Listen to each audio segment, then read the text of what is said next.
Cordial saludo, mi nombre es Laura Estefanía Garzón Silvará.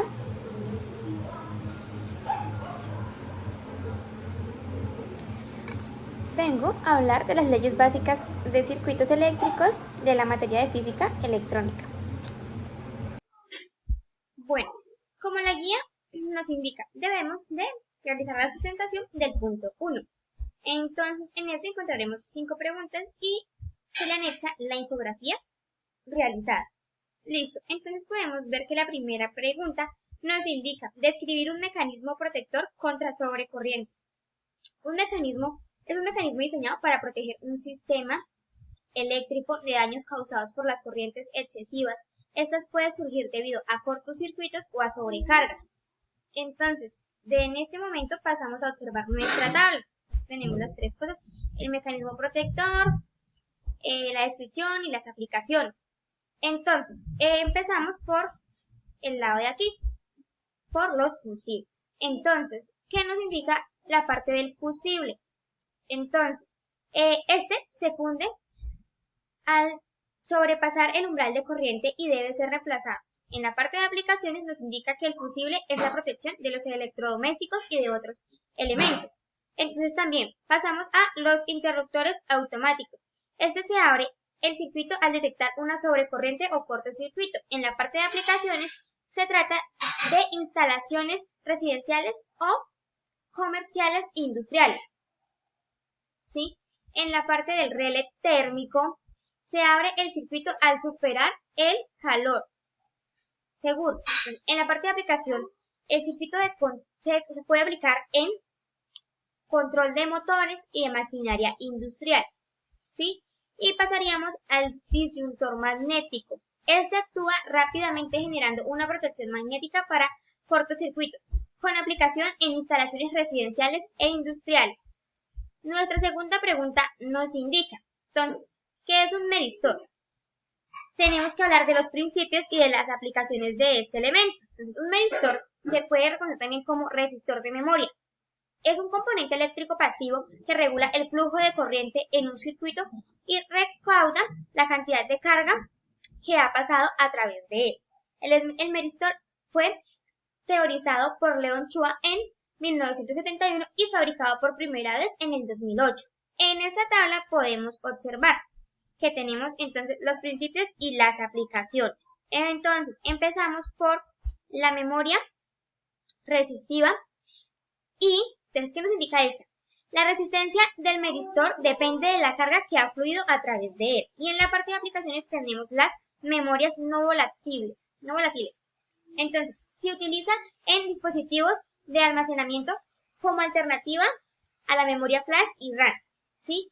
Pasaríamos a la segunda, que sería dependencia de la historia. El valor de la resistencia cambia de acuerdo con la corriente acumulada, lo que significa que el meristor recuerda su historial. En la parte de aplicaciones hablamos del procesamiento neuromórfico. Entonces, este nos indica que mejora el rendimiento y la eficiencia de la inteligencia artificial. Pasamos al cuarto, que sería el comportamiento bidireccional. Su resistencia puede incrementarse o disminuirse según la dirección de la corriente. Y en la parte de aplicaciones hablamos de los circuitos lógicos. Se pueden usar en la construcción de puertas lógicas y circuitos, mejorando la densidad y velocidad de los sistemas. Por último, tenemos aquí la integración de la nanoescala. Entonces, los menestores pueden construirse a escalas. En la parte de aplicaciones hablamos de la electrónica de bajo consumo, por su capacidad de mantener información sin necesidad de una energía constante. Como podemos ver, pasaremos a nuestra tercera pregunta. Entonces, nuestra tercera pregunta nos indica que debemos de describir qué es una fuente dependiente de voltaje. Entonces, una fuente dependiente de voltaje es un elemento de circuito cuya salida de voltaje depende de otra variable dentro del circuito. Controla su valor en función de una variable independiente, según la relación o función establecida entre ambas. Entonces, aquí, como podemos ver, tenemos que nuestra tabla nos indica el tipo de fuente, por este costado, la descripción y el ejemplo en circuito. Entonces, en tipo de fuente tenemos fuente dependiente de voltaje controlado. Entonces, ¿qué nos indica esto? El voltaje de salida depende del lineamiento del voltaje en otro punto del circuito. Entonces, ¿qué ejemplo podríamos poner? En un amplificador operacional, el voltaje de salida depende de la diferencia de voltaje entre las entradas. Pasamos a la fuente dependiente de corriente controlado. Entonces, tendríamos que el voltaje de salida es proporcional a la corriente en otro punto del circuito. Lo podríamos utilizar en circuitos de retroalimentación. El voltaje de salida puede estar controlado por la corriente de entrada.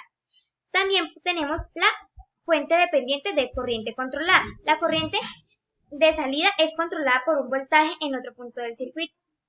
En transistores, la corriente de salida, que sería el colector, está controlada por el voltaje de base emisor. Fuente dependiente de corriente controlada, ¿qué nos indicaría? Que la corriente de salida es proporcionada a la corriente en otro punto del circuito. Esto se podría decir que en amplificadores de transconductancia, la corriente de salida es controlada por la corriente de la entrada.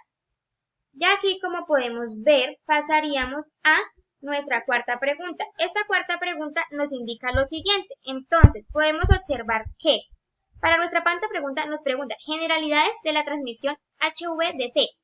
Entonces, la transmisión es una tecnología utilizada para la transmisión de energía eléctrica a través de corriente continua. Entonces, esto en lugar de corriente alterna. ¿Sí? Que entonces ahí podemos ver que la corriente continua la expresamos de DC y la corriente alterna la explicamos como AC. Listo. Entonces, como podemos observar en nuestra tabla en pantalla, tenemos que la definición es: la transmisión se utiliza en corriente continua para enviar energía eléctrica de un punto a otro, generalmente a través de cables o de líneas especializadas. ¿Qué ventajas tenemos? Tenemos la eficiencia en largas distancias, la interconexión de redes y la estabilidad. ¿Podríamos tener desventajas? Claro que las podríamos tener. Entonces tendríamos que el costo inicial sería demasiado alto y tendríamos que tener una conversión necesaria. ¿Qué componentes tenemos principales en esta? Tenemos las estaciones convertidoras y las líneas de transmisión. ¿Qué serían los cables? Y eso. Entonces, aplicaciones. La podríamos aplicar en transmisión a una larga distancia, conexión de redes de energía y integración de energía renovable. ¿Listo? También podríamos ver aquí tipos de sistemas. Entonces tenemos el sistema HVDC monopolar, el bipolar y de 3 terminales. Y evolución tecnológica.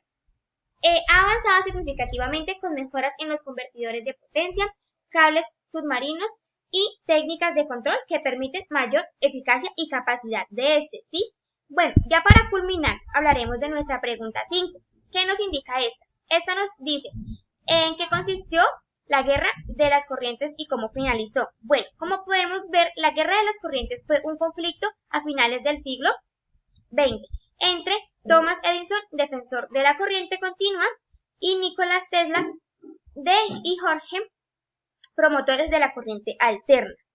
Entonces, la disputa se intensificó con campañas de desprestigio y demostraciones públicas de los peligros de las corrientes alternas. Finalmente, la guerra se resolvió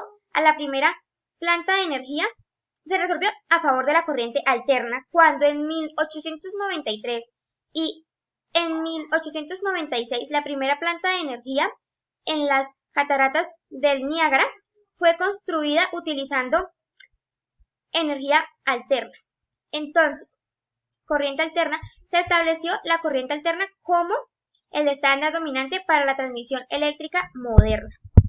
Entonces, así ya daríamos por terminada nuestra sección y muchas gracias por su atención.